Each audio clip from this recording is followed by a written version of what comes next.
او د چاینا د ترقۍ یو نوی شاهکار چین کې د نړۍ ټولو نه اولنې امپیبین یعنی په هوا او اوبو دواړو کې په یو وخت چلیدونکي جهاز جوړ کړی شوی دی کوم چې په 12 غنټو کې 2800 میل فاصله طے کولی شي.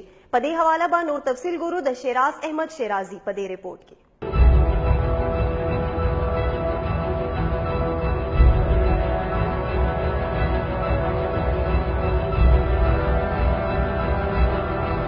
چین کوم چې ورځ تر بله د ترقۍ نوي منظرونه طی کوي خو اوس یې د AJ 600 په نوم یو داسې جهاز جوړ کړی دی کوم چې په یو وخت په اوبو او هوا کې د چلیدلو توان لري.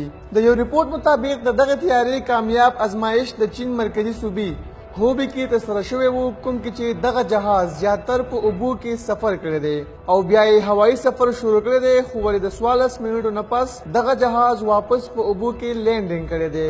د دغه جهاز لمبایي 123 فوټ او وینګز یعنی وزر یې 124 فوټ ښودلی شوي دي. دغه طیاره به 12 غنټو کې 2800 میل فاصله طی کوي. د دغه طیارې چیف ډیزاینر هوانګ لنګسای تر مخه د چین ایویشن کارپوریشن چارواکو لخوا دغه جهاز ته به کال 2021 کې د الوتو سند ورکولی کیږي خو ولې په کال 2022 کې به دغه طیاره باقاعده د الوتو آغاز کوي. د یادونې وړ ده چې د دغه طیارې جوړېدو آغاز په کال 2009 کې شوی و او 2 کاله پس یعنې په کال 2014 کې دغه امفیبین جهاز منظریام ته راغلی و.